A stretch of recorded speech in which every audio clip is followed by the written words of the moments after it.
With Asia Clarke, of Wild Moon Jewelry. and we're going to ask her some questions about her collection and what it takes to make it in Toronto.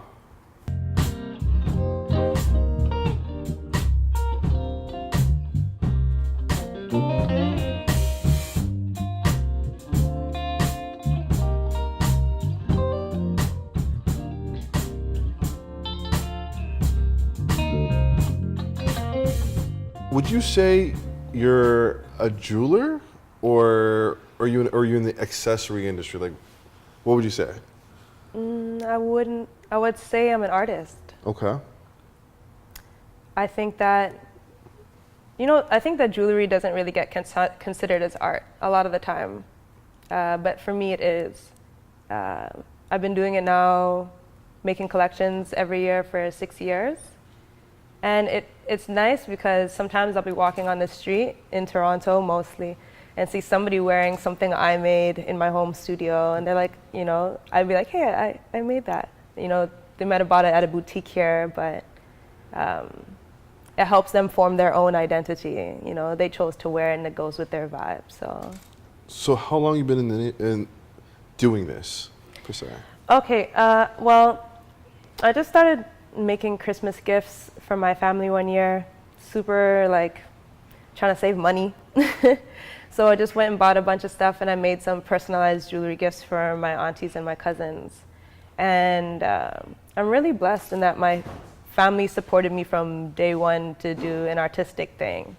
A lot of the times people that I know, or at least from the Caribbean background, your parents didn't come to Canada for you to be a jewelry designer, Yeah, I heard you saying.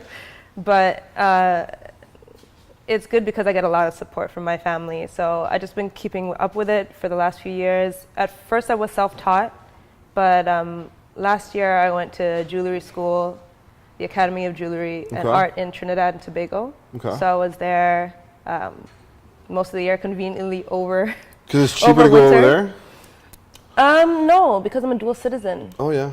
So they offer vocational or kind of like trades type courses for nationals for free. So I was staying with my aunties and my cousins out there, and it was lit. So okay, I get it. You're not a jeweler, but you're an artist. Yeah. What separates you from a conventional person who makes jewelry, per se?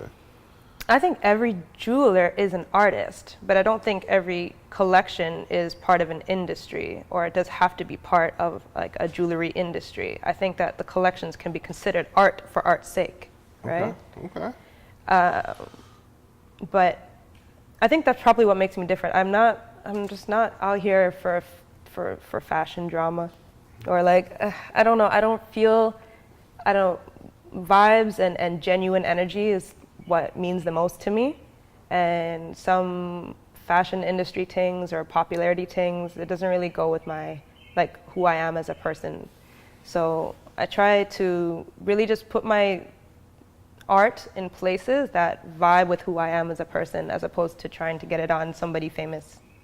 Okay. Yeah. So tell me more about the business. If I place an order on your website, how long is the turnaround?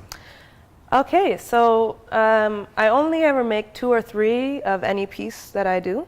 And if it sells out, then I make it by order. So if somebody might order, for example, I had somebody order a custom silver ring.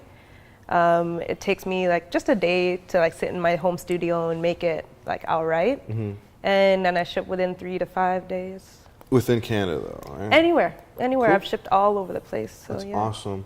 So what's next for you? Well, currently I'm working on a collection which is called Download. And the theme is going to talk about themes of, what does it mean to be eco-conscious when I'm offering a product? Okay. Right? Something that is to be consumed by the masses. So I'm trying to incorporate mostly recycled glass or recycled silver or any recycled materials into my new collection to align more my art with the vibe that I'm moving in through my life right now. Like I mentioned to you earlier, I'm out here eating carrots and kale only right now. Veggie so life. vegan life. So I'm trying to be as close to Mother Earth in every aspect. Do you find that reflects into your art? Oh That is yeah, you? oh yeah, absolutely. I think that, you know, to even work with metals is to work with something that's extracted from the earth, right? Literally all my tools, everything that's in this room is made of something that came out of the earth. So I really want to pay homage to that in this collection. Absolutely. Yeah. All right. Well, thank you so much, Asia, for coming out. Thank you for having me. Everybody check out her website. It's in the bottom right here. And we're out.